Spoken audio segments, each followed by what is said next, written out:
ಆತ್ಮೀಯ H16 news ವೀಕ್ಷಕರೇ, ನಾನು ನಿಮ್ಮವ MI ಅಥವಾ ಮಲ್ಲಪ್ಪ ಚೋತಾವರ್. ಆತ್ಮೀಯರೇ, ಕೆ ಎನ್ ರಾಜಣ್ಣ ಅವರ ರಾಜೀನಾಮೆ ತೆಗೆದುಕೊಂಡಿದ್ದಾರೆ ಸಿದ್ದರಾಮಯ್ಯನವರು. ಅದಕ್ಕೆ ಕಾರಣ ನಮ್ಮ ಕೆ ಎನ್ ರಾಜಣ್ಣರು ರಾಹುಲ್ ಗಾಂಧಿಯವರು ಆರಂಭಿಸಿದಂಥ ಮತಗಳ್ಳತನದ ಬಗ್ಗೆ ಮಾತಾಡೋ ಮುಂದೆ ಆ ಸಂದರ್ಭದಲ್ಲಿ ನಮ್ಮಲ್ಲಿ ಕಾಂಗ್ರೆಸ್ ಸರ್ಕಾರ ಇತ್ತು, ಆಗಲೇ ನೋಡಬೇಕಾಗಿತ್ತಲ್ಲ ಅನ್ನುವಂಥ ಮಾತಾಡಿದರು. ಒಂದು ರೀತಿಯಿಂದ ಇದು ಸಹಜವಾಗಿ ನಾಯಕತ್ವಕ್ಕೆ ಸವಾಲು ಹಾಕಿದಂಗೆ ಆಗಿತ್ತು ಅದು. ಹೀಗಾಗಿ ಹೈಕಮಾಂಡ್ ಇದ್ದು ಇವರು ರಾಜೀನಾಮೆ ತೆಗೆದುಕೊಳ್ಬೇಕು ಅನ್ನುವಂಥ ಒಂದು ಶಿಫಾರಸು ಮಾಡಿಬಿಟ್ಟಿತ್ತು. ಹೀಗಾಗಿ ಇವತ್ತು ನಮ್ಮ ಕೆ ಎನ್ ರಾಜಣ್ಣವರು ರಾಜೀನಾಮೆ ಕೊಟ್ಟಿದ್ದಾರೆ. ಇದಕ್ಕೆ ವಿರೋಧ ಪಕ್ಷಗಳು ಸಹಜದ ನೀವು ನೋಡ್ತಾ ಇದ್ದೀರಿ ಯಾವ ರೀತಿಯಾಗಿ ಮಾತಾಡ್ತಾ ಇದ್ದಾರೆ. ಈಗಾಗಲೇ ಬರ್ತಾ ಇದೆ ನ್ಯೂಸ್ಗಳೆಲ್ಲ, ಕಾಂಗ್ರೆಸ್ ಹಿಂದುಳಿದವರ ವಿರೋಧಿ, ST ವಿರೋಧಿ, ಮತ್ತೊಂದರ ವಿರೋಧಿ, ಹೀಗೆ ಮಾತುಗಳು ಮಾತಾಡಲಿ ಸಹಜದ. ಯಾಕಪ್ಪ ಅಂತಂದ್ರೆ ಇದು ಸಾರ್ವಕಾಲಿಕ ಸತ್ಯನೇ, ಬೋಗಸ್ ಮತಗಳನ್ನು ಹಾಕಿಸುವಂಥದ್ದು. ಅದಕ್ಕಾಗಿ ಅವರು ರಾಜೀನಾಮೆ ಕೇಳೋ ಅವಶ್ಯಕತೆ ಇತ್ತ ಅಂತ ಒಂದು ಮಾತು. ಯಾಕಂದ್ರೆ ಪ್ರಜಾಪ್ರಭುತ್ವದಲ್ಲಿ ಅವರು ಮಾತಾಡೋ ಹಕ್ಕು ಎಲ್ಲರಿಗೂ ಅದ. ಆ ದಿಶೆಯಲ್ಲಿ ಕೆ ಎನ್ ರಾಜಣ್ಣರನ್ನ ಪಕ್ಷದ ತೆಗೆದು ಹಾಕಿದ್ದು ಎಷ್ಟು ಮಟ್ಟಿಗೆ ಸರಿ ಅನ್ನೋದು ಒಂದು ಪ್ರಶ್ನೆ ಇದ್ದರೂ ಸಹಿತ ಒಂದು ಪಕ್ಷದ ನಿಷ್ಠೆ ದೃಷ್ಟಿ ಇಟ್ಟುಕೊಂಡು ಇಂಥದ್ದು ಆಗಿದ್ದು ಸರಿ ಅದ ಅನ್ನುವಂಥ ಮಾತುಗಳು ಕೇಳಿಬರ್ತಾ ಇದ್ದಾವೆ. ಒಟ್ಟಾರೆಯಾಗಿ ಕೆ ಎನ್ ರಾಜಣ್ಣರನ್ನು ನೋಡ್ತಾ ಬಂದಿದ್ದೀವಿ. ಅವ್ರ ವ್ಯಕ್ತಿತ್ವವನ್ನು ಯಾವುದಕ್ಕೂ ಗಡಿಬಿಡಿ ಭಾಳವರು, ಸಹನ ಶಕ್ತಿ ಕಡಿಮೆ ಏನೋ ಗೊತ್ತಿಲ್ಲ. ಹಿಂದೊಮ್ಮೆ ಏನೋ ಮಾಡಿದರು, ನಿಮಗೆ ಗೊತ್ತದ. ಹನಿ ಟ್ರ್ಯಾಪ್ ಬಂದಾಗ ಏನೋ ಮಾತಾಡಿದರು, ಭಾಳ ದೀರ್ಘಕ್ಕೆ ಹೋದರು. ಕೊನೆಗೆ ಏನಾಯಿತು? ಹೌದು, DKC ವಿರೋಧಿ, ನಮ್ಮ ಸಿದ್ದರಾಮಯ್ಯ ಪರ, ಅದರಲ್ಲೂ ನಮ್ಮ ಸತೀಶ್ ಜಾರಕಿಹೊಳಿ ಅವರ ಒಂದು ರೀತಿ ಗೆಳೆತನ, ಇವೆಲ್ಲ ನೋಡಿದಾಗ ಸಿದ್ದರಾಮಯ್ಯರ ಒಂದು ಬಲ ಇಳಿತೇನೋ, ಒಂದು ಶಕ್ತಿ ಕುಂತೇನೋ ಅಂತ ನಮಗೂ ಅನ್ನಿಸ್ತದೆ, ಇಲ್ಲ ಅಂತಲ್ಲ. ಆದರೆ ಇವತ್ತೊಂದು ದೊಡ್ಡ ಮೂಮೆಂಟ್ ಮಾಡ್ತಾಯಿದ್ದಾರೆ ರಾಹುಲ್ ಗಾಂಧಿಯವರು. ಇರಲಿ, ಎಲ್ಲ ಪಕ್ಷಗಳು ಮಾಡಿದ್ದೇನೋ ಒಂದು ಕಾಲಕ್ಕೆ. BJP ಮಾಡ್ಲಿಕ್ಕೆ ಹಿಂದೆ ಕಾಂಗ್ರೆಸ್ ಮಾಡ್ಯದ, ಬೋಗಸ್ ಓಟುಗಳನ್ನ ರೆಗ್ಗಿಂಗ್ ಆಗಿಂಗ್ ಎಲ್ಲ ಪಾರ್ಟಿ ಮಾಡಿದವನ. ಈಗ ಯಾರೂ ಸಜ್ಜನರಿಲ್ಲ, ಇಲ್ಲೆಲ್ಲರೂ ಅವರ ಇದ್ದಾರೆ. ಆದರೆ ಈಗೇನಾಗಿದೆ, ಒಂದು ಒಳ್ಳೆಯ ಕೆಲಸ ಮಾಡಲಿಕ್ಕೆ ಹೊರಟಿದ್ದಾರೆ ರಾಹುಲ್ ಗಾಂಧಿಯವರು. ಆ ವಿಷಯದಲ್ಲಿ ಸಣ್ಣದಾಗಿ ಉಡಾಫೆಯಾಗಿ ಮಾತಾಡಬಾರ್ದಾಗಿತ್ತು. ಸಹಜವಾಗಿ ಸ್ವಪಕ್ಷದವ್ರು ಮಾತಾಡಿದ ತಕ್ಷಣ ವಿರೋಧಗಳು ಇನ್ನಷ್ಟು ಜೋರಾಗಿ ಮಾತಾಡಲಿಕ್ಕೆ ಅನುಕೂಲ ಆಗ್ತದೆ. ಯಾವ ಪಕ್ಷ BJP ಪ್ರಾಮಾಣಿಕಪ್ಪ, ದೇಶಭಕ್ತಿ ಅಂತ ನಾವು ಮಾತಾಡ್ತಿದ್ದೀವೋ, ನಮಗೊಮ್ಮೆ ಆಡಳಿತ ಕೊಟ್ಟು ನೋಡ್ರಿ, ಒಳ್ಳೆ ಆಡಳಿತ ಮಾಡಿ ತೋರಿಸ್ತೀವಿ ಅಂತ ಹೇಳ್ತಾಯಿದ್ರು. ಅದೇ ಪಕ್ಷ ಇವತ್ತು ಮತಗಳ್ಳತನದ ಆರೋಪಕ್ಕೆ ಬಲಿ ಆಗ್ತಾಯಿದೆ. ಅದೇ ಪಕ್ಷ ಭ್ರಷ್ಟಾಚಾರದ ಆರೋಪಕ್ಕೆ ಬಲಿ ಆಗ್ತಾಯಿದೆ. ಅದೇ ಪಕ್ಷ ಇವತ್ತು ಚೀನಾದ ದಾಳಿಯಾಗಿ ನಮ್ಮ ಒಳಗೆ ಎಂಟ್ರಿ ಆಗಿದ್ದು 2,000 ಕಿಲೋಮೀಟ್ರ್ ಒಳಗೆ ಬಂದಿದ್ದು, ಬಂದಿಲ್ಲ ಅಂತ ಹೇಳುವಂಥದ್ದು ಬಂದಂಥದ್ದು.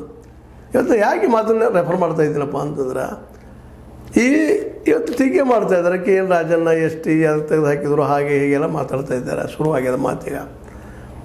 ಇಲ್ಲ, ಅದು ಯಾವುದೂ ಅಲ್ಲ. ಇಲ್ಲಿ ಮುಖ್ಯ ಉದ್ದೇಶ ಏನಪ್ಪ ಅಂದ್ರೆ ಪ್ರಜಾಪ್ರಭುತ್ವ ಹೊಸ ರೂಪ ಕೊಡೋ ಪ್ರಯತ್ನ ಮಾಡ್ತಾ ಇದ್ದಾರೆ ರಾಹುಲ್ ಗಾಂಧಿಯವರು. ಇದನ್ನು ನಾವು ನೋಡಬೇಕಾಗಿದೆ. ರಾಹುಲ್ ಗಾಂಧಿಯವ್ರ ಪಕ್ಷ ತುರುಗು ಮಾಡಿತ್ತು, ಇವಿಗೂ ತುರುಗು ಮಾಡಿದ್ದು, ನಾವು ಮಾಡಿದ್ದೀನಿ ತಪ್ಪೈತೆ ಅಂತ ಅನ್ನೋದಲ್ಲ. ನೀ ತಪ್ಪು ಮಾಡಿದ್ದು ನಾನು ಮಾಡಬೇಕಂತಿಲ್ಲ, ನೀ ತುರುಗು ಮಾಡಿದ್ದು ನಾನು ಮಾಡ್ತಾನಂತಲ್ಲ. ಇದು ಯಾವ ನೀತಿ ಅಂತ BJP ತಪ್ಪು. ಅದೇ ಕಾಲಕ್ಕೆ ಶಿಸ್ತು ಕ್ರಮ ತೆಗೆದು ರಾಜೀನಾಮೆ ಕೇಳೋಕ್ಕಿಂತಲೂ ಅವ್ರಿಗೆ ವಾರ್ನಿಂಗ್ ಮಾಡಿಬಿಡ್ಬೇಕಾಗಿತ್ತು ಕೆ ಎನ್ ರಾಜಣ್ಣವ್ರಿಗೆ. ಕೆ ಎನ್ ರಾಜಣ್ಣವರು ಅದೊಂದು ಬದಲಾಗದ ನೇಚರ್ ಅನ್ನಿಸ್ತದೆ ಅವ್ರು ನಮಗೆ. ಯಾಕಂದರೆ ಯಾವುದಕ್ಕಾದರೂ ಮುಂದಕ್ಕೆ ಮಾತಾಡೋಂಥದ್ದು. ಇದು ತದ್ದುರ್ದನ ಸತೀಶ್ ಜಾರಕಿಹೊಳಿ ಅದ. ಯಾವುದೇ ವಿಚಾರ ಆದರೂ ತಡದ ವಿಚಾರ ಮಾಡಿ ಮಾತಾಡೋಂಥದ್ದು ಇವರಲ್ಲಿ ಆಗಿಲ್ಲ. ತಮ್ಮ ನಾಲಿಗೆಗೆ ಅಥವಾ ಮುಂಬಿಗೆ ಏನು ಬರ್ತದೆ ಮಾತಾಡಿಬಿಡುವಂಥದ್ದು. ಇವತ್ತು ಅದ್ರ ದುಷ್ಪರಿಣಾಮ ಅವ್ರ ಮೇಲೆ ಆಗಿದೆ. ರಾಜೀನಾಮೆ ಕೊಟ್ಟಿದ್ದಾರೆ, ಹಾಗಂತೇಳಿ ಅವ್ರನ್ನ ಪಾರ್ಟಿಯಿಂದ ಹೊರಗೆ ಹಾಕ್ತಾ ಇದ್ದಾರಂತೂ ಅಲ್ಲ. ಮತ್ತು ಜಗಕ್ಕೂ ತೋರಿಸ್ಬೇಕಾದ ಪಾರ್ಟಿಯಲ್ಲಿ ಒಂದು ಸ್ವಲ್ಪ ಶಿಸ್ತು ಬೇಕಾಗ್ತದೆ ರೀ. ಶಿಸ್ತು ಬೇಕು ಪಾರ್ಟಿಯಲ್ಲಿ. ಹೌದಪ್ಪ, ತಪ್ಪು ಮಾಡಿದಾಗ ತಪ್ಪು ಶಿಕ್ಷೆ ಐತೆ ಅಂತೇಳಿ ಆ ದಿಶೆಯಲ್ಲಿ ಒಪ್ಪಬಹುದಾದರೂ ಸಹಿತ ರಾಹುಲ್ ಗಾಂಧಿ ಅಂತ ಒಬ್ಬ ವ್ಯಕ್ತಿ ಇವತ್ತು ಅವ್ರ ಬಗ್ಗೆ ಎಲ್ಲರಿಗೂ ಒಂದು ಕುತೂಹಲ, ಏನು ಮಾಡಬಲ್ಲರು, ಏನು ಮಾಡಲಿಕ್ಕೆ ಸಾಧ್ಯ ಅಂತೇಳಿ ಇವತ್ತು ಅವ್ರಿಗೆ ರಾಜೀನಾಮೆ ಕೇಳಲಾರ್ದನ ಅವ್ರಿಗೆ ವಾರ್ನಿಂಗ್ ಮಾಡಿ ಬಿಟ್ಟಿದ್ದರೆ ಚೆನ್ನಾಗಿತ್ತು. ಯಾಕಂದ್ರೆ ಏಕಕಾಲಕ್ಕೆ ಪ್ರಜಾಪ್ರಭುತ್ವ ಉಳ್ದಂಗಾಗಿತ್ತು. ಯಾಕಂದರೆ ಪಾರ್ಟಿ ಒಳಗೆ ಪ್ರಜಾಪ್ರಭುತ್ವ ಇಲ್ಲ, ಇದೆಲ್ಲರೂ ಗೊತ್ತಿದ್ದು. ಆದರೂ ಜಗತ್ತಿಗೆ ತೋರಿಸಲುವಾಗಿ ಅಧ್ಯಕ್ಷನ ಆಯ್ಕೆ ಮಾಡುವಂಥ ಪಾರ್ಟಿ ಇಲೆಕ್ಷನ್ ಮಾಡಿದಿರಿ, ಮತ್ತೇನೋ ಮಾಡಿದಿರಿ, ನಮ್ಮಲ್ಲಿ ಡೆಮೋಕ್ರಸಿ ಐತಪ್ಪ ನಮ್ಮ ಇಂಟರ್ನಲ್ ಅಂತಲೂ ತೋರಿಸೋ ಪ್ರಯತ್ನ ಮಾಡಿದಿರಿ. ಆದರೆ ಪಾರ್ಟಿಗಳ ಇಂಟರ್ನಲ್ ಡೆಮೋಕ್ರಸಿ ಹೋಗಿದ್ದೇ ಕಾಂಗ್ರೆಸ್ನಿಂದ. ಮೊದಲದು ಶುರುವಾಗಿದ್ದು.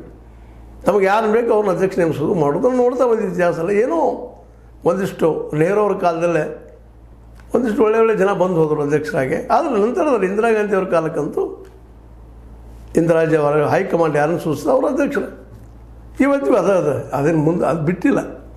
ಅದಕ್ಕೆ ಇವತ್ತು ಒಂದು ಅವಕಾಶ ಇತ್ತು ನಮ್ಮ ರಾಹುಲ್ ಗಾಂಧಿ ಅವರಿಗೆ, ಅವ್ರನ್ನ ಕ್ಷಮಿಸಿಬಿಡುವಂಥದ್ದು, ಇಲ್ಲ ಇಂಥದ್ದು ಮಾತಾಡ್ಬಿಡೋದು, ವಾರ್ನಿಂಗ್ ಕೊಟ್ಟುಬಿಡುವಂಥದ್ದು, ರಾಜೀನಾಮೆ ತೊಗೊಳ್ಳೋ ಅವಶ್ಯಕತೆ ಇತ್ತಾ ಅಂತ. ಯಾಕಂದ್ರೆ ವಯಸ್ಸಾಗಿದವ್ರಿಗೂ ಕೆ ಎನ್ ರಾಜನ್ ಅವ್ರಿಗೆ ಸಹಜದ. ಮತ್ತು ಅದ್ರ ಜೊತೆಗೆ ಇನ್ನೊಂದು ಏನಪ್ಪ ಅಂತಂದ್ರೆ ಹಿರಿಯರಿದ್ದಾರೆ ವಯಸ್ಸಲ್ಲ. ಹೀಗಾಗಿ ಅವ್ರಿಗೆ ಈ ಸಮಯದಲ್ಲೇ ರಾಜೀನಾಮೆ ತೆಗೆದುಕೊಳ್ಳೋದು ಸರಿ ಇರಲಿಲ್ಲ. ಮತ್ತಿನ್ನು ಡಿ ಕೆ ಶಿ ಅವ್ರ ಪರ ಆಗ್ತಿದ್ದು ಹಾಗೆ ನಾವು ಅನಾಲಿಸಿಸ್ ಮಾಡ್ತೀವಿ ಸಹಜದ. ಬಿ ಜೆ ಪಿ ಪತ್ರಕರ್ತರೆಲ್ಲ ಇವತ್ತು ಅಥವಾ ನಮ್ಮ ಗೋಧಿ ಮೀಡಿಯಾ ಇವತ್ತು ಅದನ್ನು ಮಾಡಲಿಕ್ಕೆ ಪ್ರಯತ್ನ ಮಾಡ್ತದೆ, ಒಡಕುಟ್ಲಿಕ್ಕೆ ಪ್ರಯತ್ನ ಮಾಡ್ತಾರೆ ಡಿ ಕೆ ಶಿ ಮತ್ತು ಸಿದ್ದರಾಮಯ್ಯ ಮಧ್ಯೆಲ್ಲ. ಆದರೆ ಇದು ಡಿ ಕೆ ಶಿ ಅವರು ಮಾಡಿದಂತಹ ಸಜೆಷನ್ ಅಲ್ಲ ಅನ್ನಿಸ್ತದೆ. ಯಾಕಂದ್ರೆ ನೇರವಾಗಿ ಮಾತಾಡಿದಂಥದ್ದು ತಾವೇ ಹೇಳ್ಕೊಂಡಿದ್ದು ಸಮಸ್ಯೆಯನ್ನು ನಮ್ಮ ಕೆ ಎನ್ ರಾಜನ್ ಅವರು. ಯಾಕಪ್ಪ ಅದ್ರ ಬಗ್ಗೆ ಮಾತಾಡೋ ಅವಶ್ಯಕತೆ ಇತ್ತು, ಏನು ಅವಶ್ಯಕತೆ ಇತ್ತು? ಹೌದು, ಎಲ್ಲರಿಗೂ ಗೊತ್ತದದು. ಎಲ್ಲರ ಸಮಯದಲ್ಲೂ ಬೋಗಸ್ ಓಟ್ ಮಾಡೋದು, ತಯಾರು ಮಾಡೋದು, ಮತ್ತೇನು ಮಾಡೋದು, 108 ರಾಜಕಾರಣ ಮಾಡಿದ್ದಾರೆ.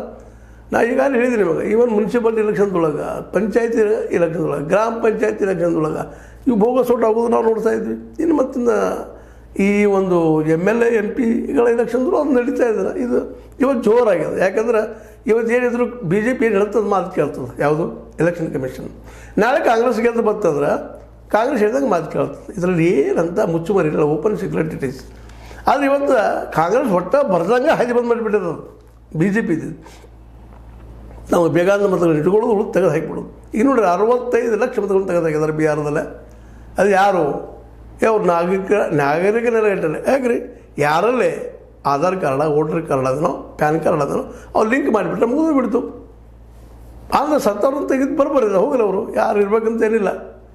ಎಷ್ಟು ಸತ್ತವ್ರು ಹೋದರು, ಏನದು, ಅದನ್ನು ಬಿಡುಗಡೆ ಮಾಡೋದು ಏನಾಗಿದೆ ನೋಡೋಣ. ಅದನ್ನು ಎಷ್ಟು ಮಾಡ್ಯಾರಿ, ಅದು ಬಿಡುಗಡೆ ಮಾಡ್ತಾ ಇಲ್ಲ, ಡಾಕ್ಯುಮೆಂಟ್ಸ್ ಕೊಡ್ತಾ ಇಲ್ಲ. ಯಾವುದೋ ಒಂದು ಡಾಕ್ಯುಮೆಂಟ್ಸ್ ತೊಗೊಂಡು ಮಾಡಿದರೆ ಇದೇ ರೀತಿ ತೊಗೊಂಡ್ರಿ ಅಂತ ಕೇಳ್ತಾ ಇದ್ರಿ ಇವತ್ತು ರಾಹುಲ್ ಗಾಂಧಿ ಅವರಿಗೆ. ಅಂದರೆ ಒಟ್ಟಾರೆಯಾಗಿ ಇವತ್ತು ಒಂದೇ ಪಾರ್ಟಿಯ ಒಂದೇನಪ್ಪ ಅಂತಂದ್ರೆ ವ್ಯವಸ್ಥೆ ಬರೋ ಲೆಕ್ಕದಾಗ ಇವತ್ತು ಎಲೆಕ್ಷನ್ ಕಮಿಷನ್ ಕೆಲಸ ಮಾಡಲಿಕ್ಕತ್ತದ. ಅದ್ರ ವಿರೋಧವಾಗಿ ಹೋರಾಟ ಮಾಡ್ತಾ ಇದ್ದಾರೆ. ದೊಡ್ಡ ಹೋರಾಟ ಇದು ನಿಜವಾಗಿಯೂ, ಪ್ರಜಾಪ್ರಭುತ್ವ ಉಳಿವಿಗಾಗಿ ದೊಡ್ಡ ಹೋರಾಟ. ಅಂಥ ಹೋರಾಟ ಸಮಯದಲ್ಲಿ ಒಬ್ಬ ಪ್ರಾಜ್ಞರಾದಂತಹ ಕೆ ಎನ್ ರಾಜನ್ರವರು ಇಂಥ ಮಾತುಗಳು ಮಾತಾಡೋದು ಅವಶ್ಯಕತೆ ಅಂತ ಮತ್ತೊಂದು ಪ್ರಶ್ನೆ ಇಡೋದು. ಒಟ್ಟಾರೆಯಾಗಿ ಪಕ್ಷದ ದೃಷ್ಟಿ ಇಟ್ಟುಕೊಂಡು, ಪಕ್ಷದ ಹಿಡಿದ ದೃಷ್ಟಿ ಇಟ್ಟುಕೊಂಡು ರಾಹುಲ್ ಗಾಂಧಿಯವರ ತೆಗೆದುಕೊಂಡಂಥ ಅಥವಾ ಹೈಕಮಾಂಡ್ ತೆಗೆದುಕೊಂಡ ನಿರ್ಧಾರ, ಹೈಕಮಾಂಡ್ ಅಂದರೆ ಇಲ್ಲಿ ಖರ್ಗೆ ಅವರು ತೆಗೆದುಕೊಂಡಂದ್ರೆ ಅದಕ್ಕೆ ಅದ್ರ ಹಿಂದಿರುವಂಥವ್ರು ಯಾರಪ್ಪ ಅಂತಂದ್ರೆ ರಾಹುಲ್ ಗಾಂಧಿ ಅವರು. ಅದು ಸತ್ಯನಿಲ್ಲ ಅಂತಲ್ಲ. ಇವತ್ತು ಹೈಕಮಾಂಡ್ ತೊಗೊಂಡು ನಿರ್ಧಾರ ಹೈಕಮಾಂಡ್ ದೃಷ್ಟಿಯಿಂದ ಸರಿ ಇದೆ. ಬಟ್ ಪ್ರಜಾಪ್ರಭುತ್ವ ದೃಷ್ಟಿ ಇಟ್ಕೊಂಡು ವಿಚಾರ ಮಾಡಿದಾಗ ಸಹಜವಾಗಿ ಅವ್ರ ಅಭಿಪ್ರಾಯ ಹೇಳಿದಾರಪ್ಪ, ಏನಲ್ಲ ಅದು. ಅದೇನು ಇದರರ್ಥ ಇವತ್ತಿದು ಮಾಡಬೇಡ್ರಿ, ಮತಗಳ ವಿರೋಧ ಹೋರಾಟ ಮಾಡಬೇಡ ಅಂತ ಅವ್ರನ್ನ ಅಂದಿಲ್ಲ. ಆದರೆ ಅದರ ಇಮೇಜ್ ಕುಗ್ಗ್ಯದ ಅನ್ನೋದು ಅಷ್ಟೇ ಸತ್ಯದ. ವಿರೋಧಿಗಳ ಬಾಯಿಗೆ ಇದೊಂದು ದೊಡ್ಡ ಅವಕಾಶ ಮಾಡಿಕೊಟ್ರು ಕೆ ಎನ್ ರಾಜನ್ರು. ರಾಹುಲ್ ಗಾಂಧಿ ಅವರು ಇನ್ನಷ್ಟು ಟೀಕಾ ಮಾಡುವಾಗ ಮೊದಲೇ ಇವರು ವಿರೋಧಿಗಳಿದ್ದಾರೆ. ರಾಹುಲ್ ಗಾಂಧಿ ಅವರು ವಿರೋಧಿಗಳಂತೆ ಅವ್ರಿಗೆ ಶಹಜಾದೇನೋ ಮತ್ತೇನೋ ಪಪ್ಪುನೋ ಏನೋ ಕರಿತಾ ಇರ್ತಾರೆ ಮೇಲೆ, ನೀವು ನೋಡಿದ್ದೀರಿ ಅದನ್ನು. ಇಂಥ ಸಂದರ್ಭದಲ್ಲೇ ಕೆ ಎನ್ ರಾಜನ್ ಅವರು ಅವ್ರಿಗೆ ಒಂದು ಅವಕಾಶ ಮಾಡಿಕೊಟ್ರು ವಿರೋಧಿಗಳಿಗೆ. ಅದಕ್ಕಾಗಿ ಅದೆಲ್ಲವೂ ಆಯಿತು. ಒಟ್ಟಿನಲ್ಲೇ ರಾಜೀನಾಮೆ ತೆಗೆದುಕೊಂಡಿದ್ದಾರೆ, ಅವರು ಕೊಟ್ಟಿದ್ದಾರೆ. ಇನ್ನು ಮುಂದೆ ಏನು ಡೆವಲಪ್ಮೆಂಟ್ ಆಗ್ತದೆ ನೋಡೋಣ, ಯಾವ ರೀತಿಯಾಗಿ ಹೋಗ್ಬೋದು ಮುಂದೆ ಅಂತೇಳಿ. ಬಟ್ ಎಲ್ಲ ದೃಷ್ಟಿ ನೋಡಿದಾಗ ಒಂದು ಮಾತ್ರ ಸತ್ಯ, ನಮ್ಮ ಕೆ ಎನ್ ರಾಜನ್ ಅವರು ನಾಲಿಗೆ ಮೇಲೆ ಹಿಡಿತಾಡ್ಕೋಬೇಕು. ಅವರು ಒಂದು ರೀತಿ ಇನ್ನೊಬ್ಬ ಯತ್ನಾಳ್ ಇದ್ದಂಗೆ ರೀ. ಯತ್ನಾಳ್ ಹಿಂಗೆ ಮಾತಾಡಿನ ಸಸ್ಪೆಂಡ್ ಆದ ಪಾರ್ಟಿಯಿಂದ. ನಿಜವಾಗಿಯೂ ಪಾರ್ಟಿ ಅನ್ನೋರು ಭಾಳ ಜೀವ ಇತ್ತು ಬಿ ಜೆ ಪಿ, ಇವತ್ತಿಗೂ ಅಲ್ಲೂ ಜೀವ ಅದ. ಬಟ್ ಅವ್ರ ಬಾಯಿ ಉಪಯೋಗ ಇಲ್ಲ. ಇವತ್ತು ಕೆ ಎನ್ ರಾಜನ್ರು ನಾಲಿಗೆ, ಅವ್ರ ನಾಲಿಗೆನೇ ಇವತ್ತು ಅವ್ರಿಗೆ ಮುಳುವಾಯ್ತು. ಯಾರು ಡಿ ಕೆ ಶಿನೂ ಅಲ್ಲ, ಮತ್ತು ಸಿದ್ದರಾಮಯ್ಯರು ಒಂದು ಮೊದಲಲ್ಲ ಪಾಪ, ಅವ್ರ ಮೇಲೆ ಸಾಕಷ್ಟು ಪ್ರೀತಿದೆ. ಬಟ್ ಇದು ಉಳಿಸ್ಕೊಳ್ಳಾರಂಥ ಮಾತು, ಉಳಿಸ್ಕೊಳ್ತಿದ್ರೇನೋ ಅವ್ರನ್ನ. ಆದರೆ ಅಂಥ ಮಾತು ಮಾತಾಡಲಿಲ್ಲ. ನೇರವಾಗಿ ರಾಹುಲ್ ಗಾಂಧಿ ಅವ್ರ ಅಟ್ಯಾಕ್ ಮಾಡಿದ್ಕೊಂಡ ಅದು ಹೇಳೋರು ಅನುಕೂಲ ಆಯಿತು ಅವ್ರ ವಿರೋಧಿಗಳಿಗೆ. ಇಲ್ಲರಿ ನಿಮ್ಮೆಲ್ಲ ಅಟ್ಯಾಕ್ ಮಾಡಾಯ್ತಾರ ಅಂತೇಳಿ. ಮತ್ತು ಇದೊಂದು ದೊಡ್ಡ ಪ್ರಯತ್ನ ನಿಜವಾಗಿಯೂ. ಅವ್ರು ತಮಗೂ ಅದನ್ನು ಲಾಸ್ ಅದನ್ನ. ಈಗ ಮತಗಳತನ ದೈನ ಅವರು ಬಂದಾಗ ಅವ್ರು ಇಂಥದ್ದು ಮಾಡ್ಲಿಕ್ಕೆ ಹೋಗ್ಬೋದಿಲ್ಲ ಅಂತಲ್ಲ. ಅಧಿಕಾರಿಗಳು ಏನೆಲ್ಲ ಮಾಡ್ತಾರೆ ಈ ಒಂದು ಅಧಿಕಾರಿ ಜನ ಅಥವಾ ರಾಜಕಾರಣಿಗಳು, ಅವರು ಮಾಡ್ಬೋದು. ಆದರೆ ಈಗ ಬೇಡಪ್ಪ ನಮಗಂತ ಬಂದಾರ, ಅದಕ್ಕೂ ಕಾರಣದ ಇಲ್ಲಂತಲ್ಲ. ಯಾಕಂದ್ರೆ ಮೋದಿ ಅವರ ಏನು ಮತಗಳತನದ ಈ ಬಾಡಿ ಇದು ಕಿತ್ತಾಗಲಿಲ್ಲಪ್ಪ ಅಂತಂದ್ರೆ, ಇದನ್ನು ಬೆನ್ನು ಹತ್ತಲಿಲ್ಲ ಅಂದ್ರೆ ಶಾಶ್ವತವಾಗಿ ಕಾಂಗ್ರೆಸ್ ಆದರೂ ವಿರೋಧ ಪಕ್ಷಗಳಾಯ್ತು ಎಂದೂ ಅಧಿಕಾರ ಬರೋಕ್ಕೆ ಸಾಧ್ಯ ಇಲ್ಲ ಅನ್ನೋದು ಒಂದು ತಜ್ಞರ ಅಭಿಪ್ರಾಯ. ಇದಕ್ಕೆ ನೀವೇನಂತೀರಿ? ಕೆ ಎನ್ ರಾಜನ್ಗೆ ಈ ಒಂದು ರಾಜೀನಾಮೆ ತೊಗೊಂಡಿದ್ದು ಸರಿ ಅಂತಿರೋ ತಪ್ಪು ಅಂತಿರೋ? ಸರಿ ಅಂದರೆ ಸರಿ ಏನ್ರಿ, ತಪ್ಪನ್ನು ಲೈಕ್ ಮಾಡಿ ಡಿಸ್ಲೈಕ್ ಮಾಡಿ ನೋಡ್ತಾಯಿರಿ. ಕೆ ಎನ್ ರಾಜನ್ ಅವ್ರನ್ನ ಕಿತ್ತಾಕಿದ್ದು ಪ್ರಜಾಪ್ರಭುತ್ವ ದೃಷ್ಟಿಯಿಂದ ತಪ್ಪು, ಅದರ ಪಕ್ಷದ ದೃಷ್ಟಿಯಿಂದ ಸರಿ. ಯಾಕಂದರೆ ಪಕ್ಷದಲ್ಲ ಏನಪ್ಪ ಅಂತಂದ್ರೆ ನಿಮಗೆ ಹೇಳಿದಂಗೆ ಶಿಸ್ತು ಉಳಿಬೇಕಾಗಿದೆ, ಆ ದೃಷ್ಟಿಯಲ್ಲೂ ಸರಿ. ಯಾಕಂದ್ರೆ ಮೂಮೆಂಟ್ ದೊಡ್ಡದ, ಮತಗಳತನವನ್ನು ಕಿತ್ತು ಹಾಕೋದು, ಇದು ನೆನಪಿಟ್ಕೊಂಡು ನಾವು ವಿಶ್ಲೇಷಣೆ ಮಾಡ್ಬೇಕಂತ ಹೇಳ್ತಾ H16 ನ್ಯೂಸ್ ಅರ್ಥಾತ್ ಹೇ ಸಿದ್ದರಾಮಯ್ಯ ಸತ್ಯದ ಕೈಗೊಂಡು ವಂದನೆಗಳು.